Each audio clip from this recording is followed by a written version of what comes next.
Welcome back. We'll see the dividend discount model in the stock valuation. You have 1 year and multi-year holding.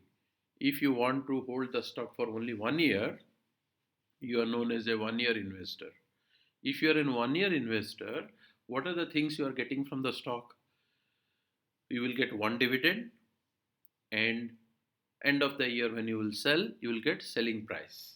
So if your horizon is only 1 year, you are known as a 1 year investor, and you are going to get one dividend from the stock, and when selling, you will get selling price from the stock. And required rate of return is known as the cost of capital or cost of equity. Then you make the present value of the dividend and present value of the selling price at the equity cost of capital. So in the total, in this process you get the uh, gain from the stock. The gain is known as yield. The yield is divided into two types because you have two things. One is a dividend, the other one is a selling price. So the dividend is known as dividend yield, and the selling price minus your original price is known as the capital gain yield.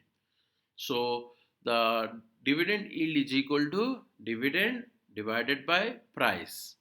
For capital gain yield, the selling price minus the buying price divided by buying price will be the capital gain yield.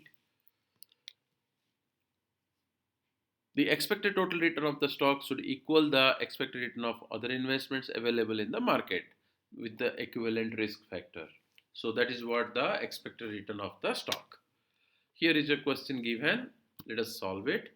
Suppose you expect Long's drugstore to pay an annual dividend of 56 cents per share in the coming year and to trade for $45.50 per share at the end of the year. If investments with equivalent risk of long stock have an expected return of 6.8, that is the cost of capital.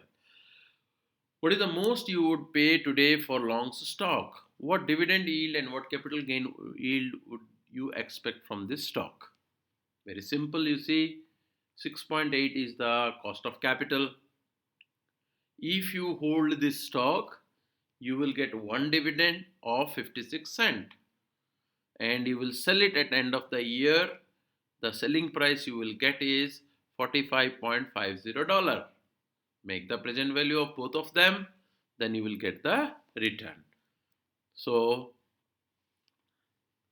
the dividend plus the selling price divided by 1 plus r to the power 1 because 1 year. So it is 43.13. You will be ready to pay $43.13 for buying this stock. Alright? Because you are going to get one dividend, 56 cents, selling price after 1 year, 45.50, divided by 1 plus cost of capital, that is 6.80%, is equal to 43.13 is the present value of the future cash flows. Always the valuation of stock is equal to present value of future cash flows. Here the future cash flows are two. One is a dividend, one is a selling price. The present value is divided by 1 plus cost of capital. That comes 43.13. That is the price of the stock you are paying. Now we will 43.13 is the buying price, 45.50 is the selling price, 56 cents is the dividend. How much is the dividend yield? Formula is dividend divided by buying price. 56 cents divided by 43.13 is the buying price. 1.30 will be the dividend yield. How much is the capital gain yield? Selling price minus buying price divided by buying price. P1 minus P0 divided by P0. So 45.50 selling price minus 43.13 is equal to 2.37 divided by buying price 43.13. So 5.50 is the capital gain yield. So total yield is equal to dividend yield plus capital gain yield.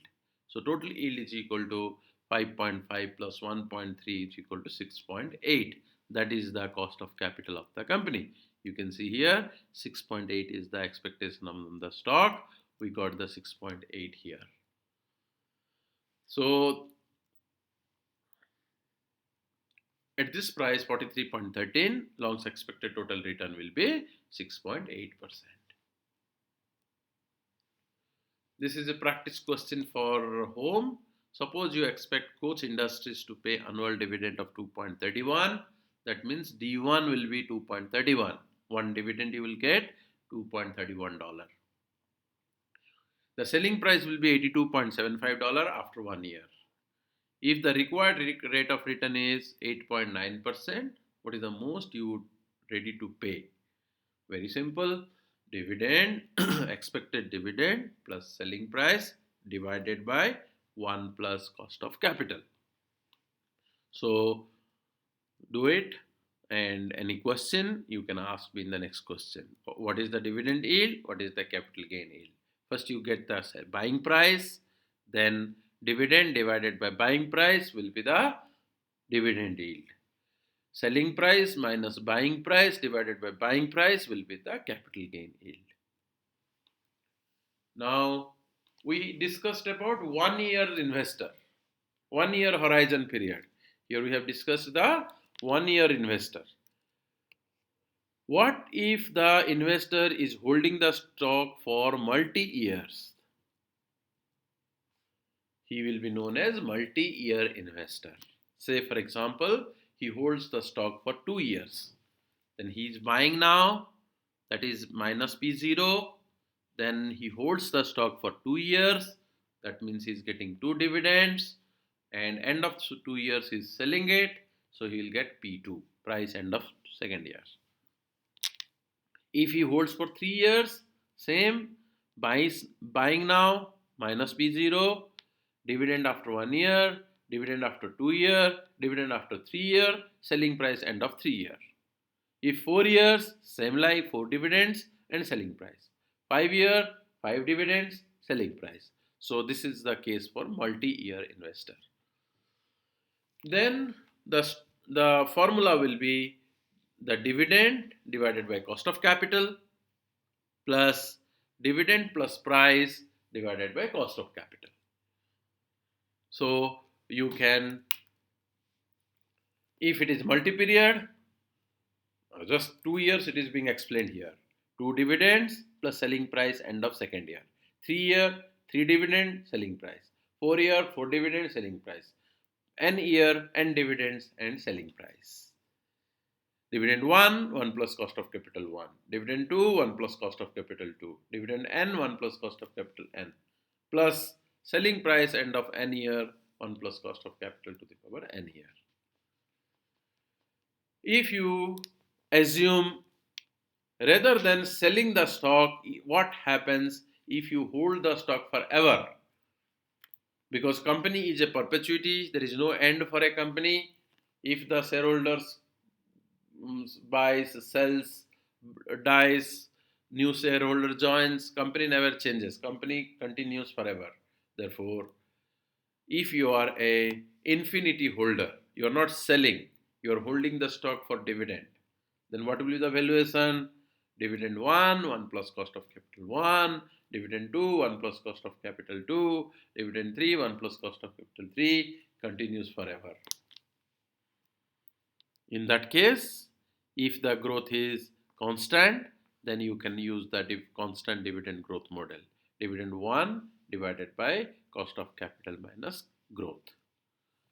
Consolidated Edison Incorporation is a regulated utility company that services the New York City area. Suppose Con Ed plans to pay $2.30 per share in dividend in the coming years. See, number of years not given here. Why not given here? Because it will continue forever. If its equity cost of capital is 7% and dividends are expected to grow by 2% per year, estimate the value of Con Ed's stock.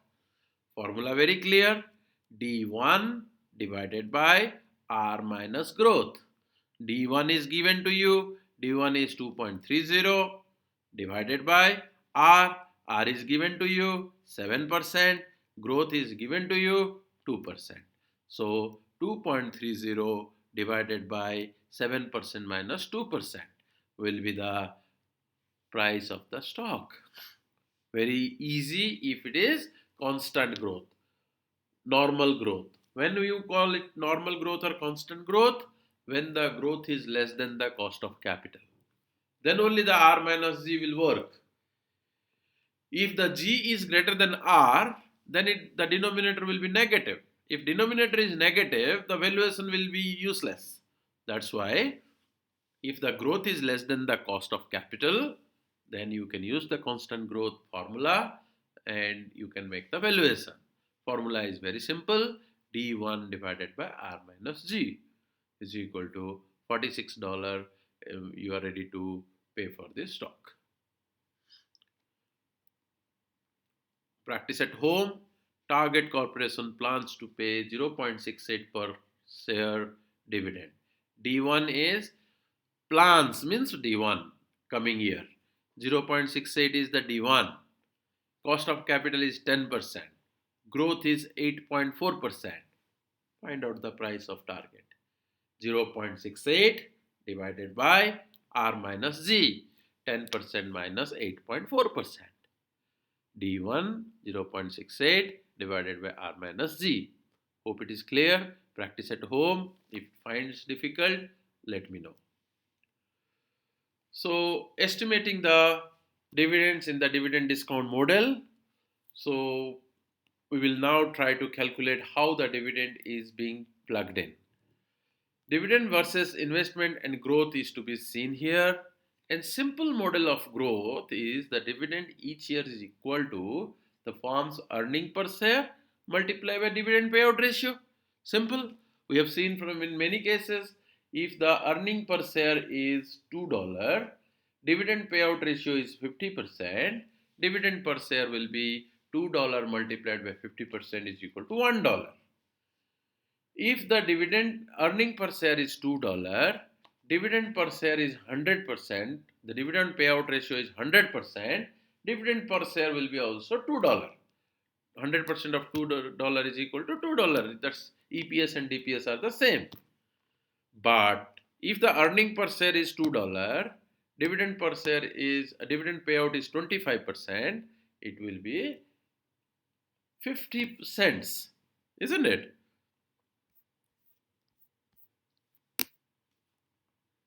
Just let me show you the spreadsheet here. For example, if the earning per share is $2 and dividend payout ratio is 50%, then dividend will be equal to $2 multiplied by 50%. So in a typical situation, dividend is equal to the earning per share multiplied by dividend payout ratio. Now if the dividend payout ratio is 100%, for example, dividend is $2. If the dividend is 25%, then the dividend is 50 cents. If the dividend is, for example, 40 payout ratio is 40%, it is 80. So to tell this is being presented here. Dividend equal to firm's earning per share multiplied by dividend payout ratio.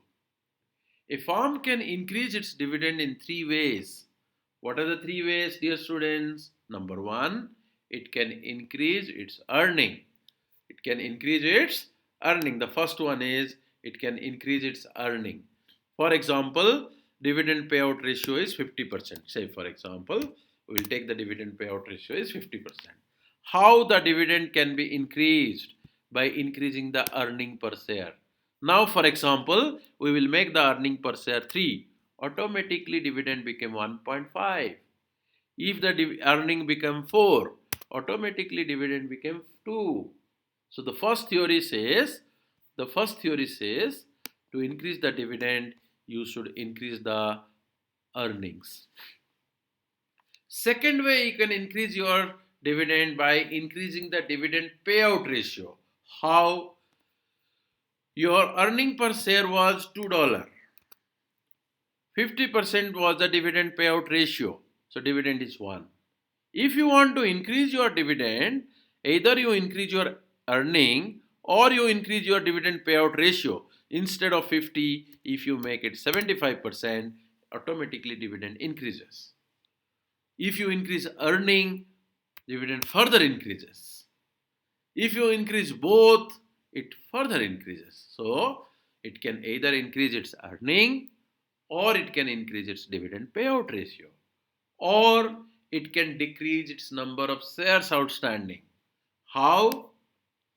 Earning per share is equal to the net income. For example, net income for the company is, for example, 45,000,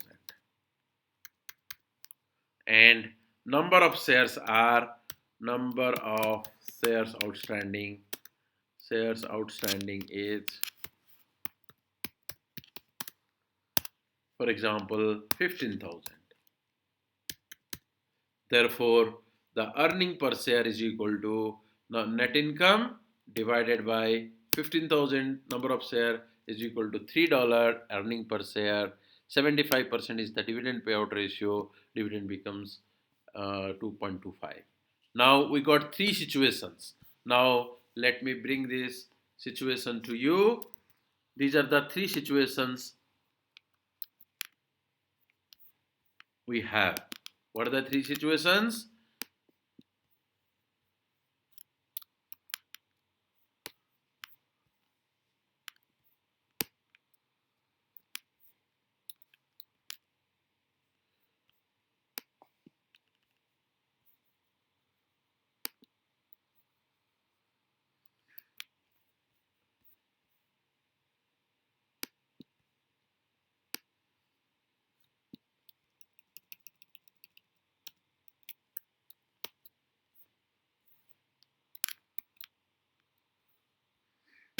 Yeah.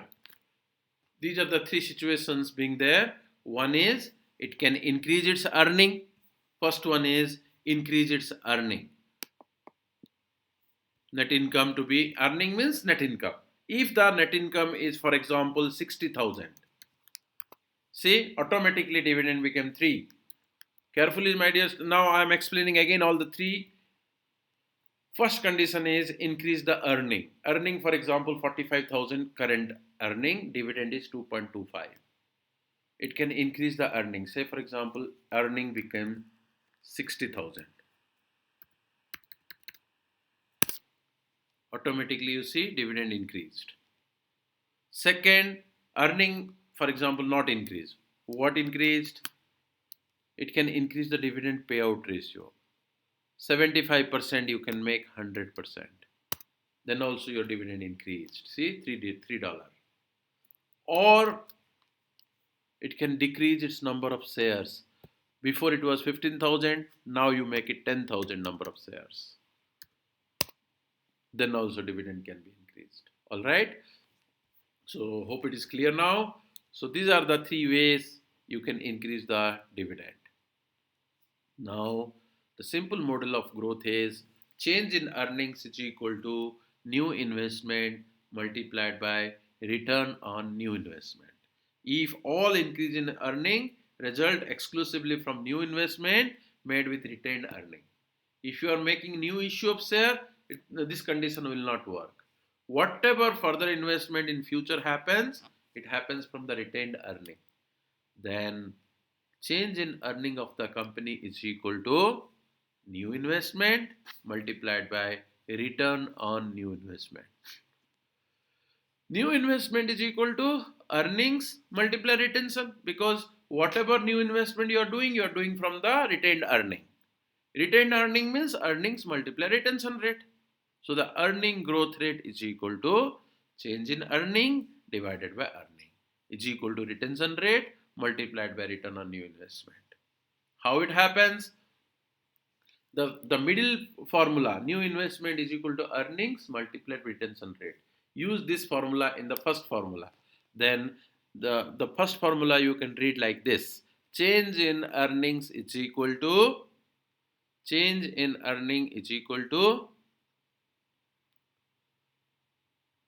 earnings multiplied by retention rate multiplied by return on new investment. What I have done, the new investment rule I have inserted in between.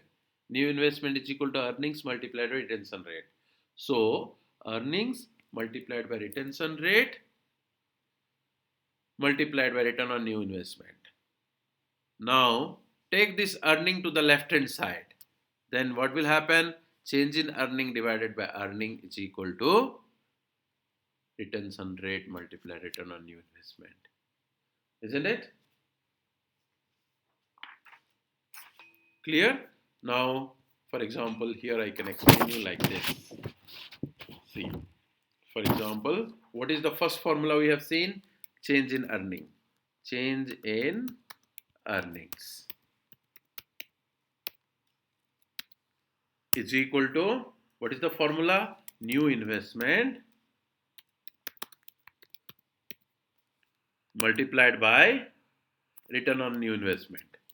Return on new investment. Now, new investment rule is new investment is equal to earnings, because you are whatever new investment you are doing from the retention rate. Retention rate means formula is earnings multiplied by retention rate. Right? Now put this second formula, rewrite the first formula. First formula you rewrite here. Change in earnings is equal to, in case of new investment, now we will use the second formula. Earnings multiplied by retention rate. Earnings multiplied by retention rate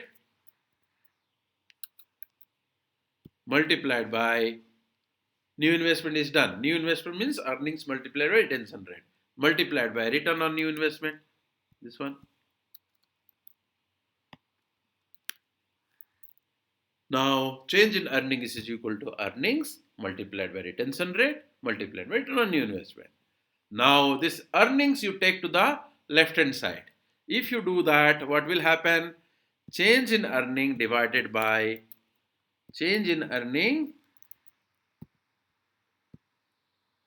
earning divided by earnings is equal to retention rate multiplied by return on new investment. So hope it is clear now.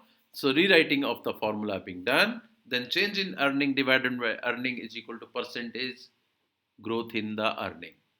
Isn't it? Change in earning divided by earning means percentage change in earning is equal to retention rate multiplied by return on new investment. So change in the earning growth is equal to change in earning divided by earning is equal to retention rate multiplied by return on new investment. So